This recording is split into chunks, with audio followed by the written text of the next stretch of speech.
I met Leah for the first time 5 Thanksgivings ago, a week before Thanksgiving, 5 or 6 Thanksgivings ago. We were at a bar called The Barn.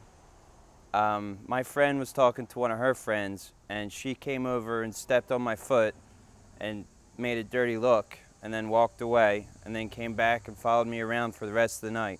She might tell you a different story, but that's the truth. He says I stepped on his foot. I didn't step on his foot though. And he was just following me around all night, and we exchanged numbers and met that way.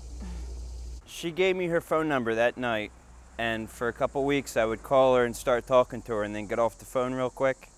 Kind of playing a little hard to get. I would cut her short. Hey, I gotta go. After a great conversation and just say, okay, I gotta go now.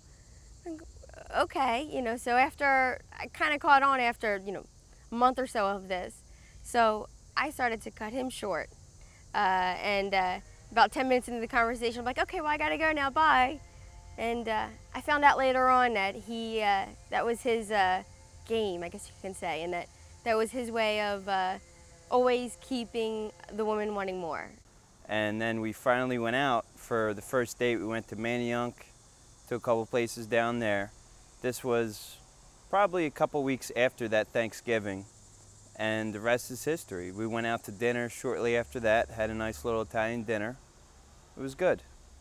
Actually, our first, you can call day date, we went to the shooting range, and he brought his brother's weapon, and I brought my 9, and we went into the firing range, kicked my butt. He was a much better shot, but things have changed. Sleeping habits are a little bit different. I tend to wake up very, very early. Not to say that Leah can't wake up early. She does wake up early a lot. But I'll wake up a lot earlier in the morning, and she'll be mad at me for waking her up in the morning. And then I'll usually take a nap, and she'll get mad at me for taking a nap when she's doing things. So she'll do things to wake me up while I'm asleep. Like she'll turn off the air conditioning in the summertime, and I'll wake up, drenched with sweat, or she'll just start making a whole lot of noise while I'm sleeping on the couch, which she's not too big on. When Tony and I first began dating, I would drive maybe about an hour to see him at his parents' house. And it would be late towards the evening, so I'd go down, and when I would get there, he'd be passed out on the sofa, dead asleep. And I'd be pounding on the door and ringing the doorbell, calling him. He wouldn't wake up. Get her in a car or an airplane. I bought one red pillow for my neck when I went on the airplane. I'd never used it once when I traveled with her, because as soon as the airplane, we're sitting down on it, she's asleep. Same thing with the car. As soon as you get her in a car, she's asleep. Other than that, I mean, if you sleep in a bed with her, she's tiny, but she takes up the entire bed. I don't really understand that. He likes to sleep in public and fall asleep on park benches. And I like to sleep on the beach, and he'll pass out on a park bench at Disney World. I asked her to marry me. I picked up the ring in Philadelphia. I was on the way home, and I kind of had an idea that I didn't want it to be something where she knew that it was going to happen.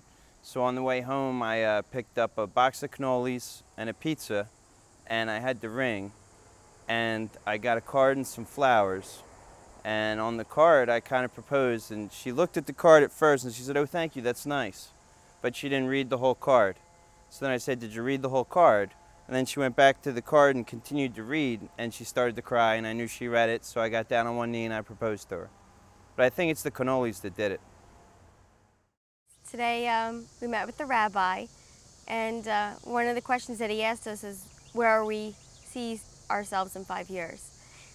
I see myself in 5 years still in the military as a reservist, and living in Morrisville.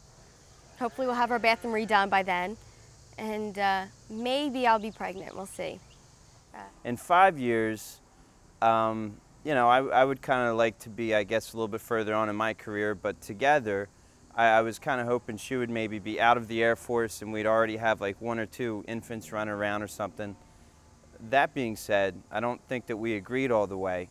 She didn't really see any kids yet, as of 5 years from now, but she might change her mind by then. In 25 years, be retired from the military and from my civilian job in insurance, and traveling around the world. I would like to go to Rome and see the Tatti Madonna, which is the named after the Tatti family, and would see yourselves with maybe 4 children and paying for college tuition. 25 years from now, we both agreed that we definitely want to be retired or very close to retiring. We're having thoughts on what college is going to be like as far as paying for our kids to get through college. As far as loans, the rabbi was, in great detail about that, how he's paying for his kids, and it's very, very expensive.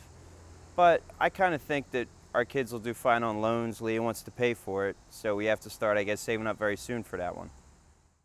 One funny thing about our relationship was I had told all of my friends that Leah had 6 fingers on her left hand, but I also told them not to stare at it. So what they would do is they would discreetly try and check out her 6th finger on her left hand in order to verify it or not.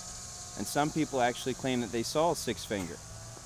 But one night at the Mooresville Tavern, the jig was up when she picked up the beer with the hand that supposedly had 6 fingers. And I could just see a crowd of people across the bar saying, "She doesn't have 6 fingers," and laughing. Yeah, well, I do not have 6 fingers. To our guests, to our honored guests, family, and friends, thank you so much for coming to our wedding. Tony and I are so happy that you could all be here and share this special day with us. I stutter, I'm sorry. Why don't you let me You go? say it then. Go. Thanks to everybody for being here. You guys truly are friends and family. We love you all, and you're our honored guests, and we definitely are flattered that you guys would take the time on a holiday weekend to share the day with us, and it's something we will remember for the rest of our lives, as we hope you do too. Thank you. Thank you.